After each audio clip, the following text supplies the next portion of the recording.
ایک बीबी मसला पूछने आई, बड़ा परेशान कर गई। लोगों ने कहा हुजूर बीबी?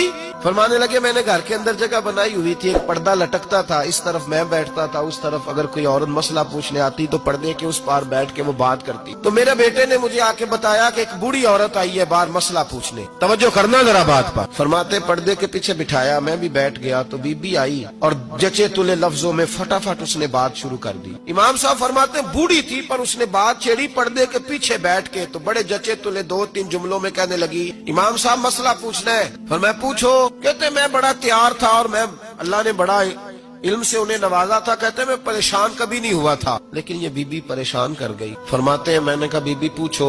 कहने लगी हुजूर मैं मेहनत की कमाई से रोटी खाती हूँ, चरखा रखा हुआ है, सूत काट के उसकी कमाई खाती हूँ, सारा दिन मजदूरी करती हूँ, कभी कभी काम रह जाता है तो 14वीं के चांद की रोशनी में छत पे बैठ जाती हूँ, तो चरखा काटती हूँ। बादशाह का लश्कर मेरे करीब से कभी कभी गुजरता है, उनके पास बड़ी बड़ी लालटेनें, बड़े बड़े उनके पास रोशनी के बंदोबस्त होते।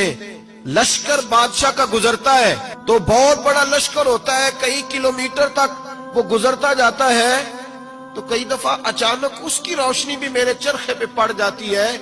मसला ये पूछना है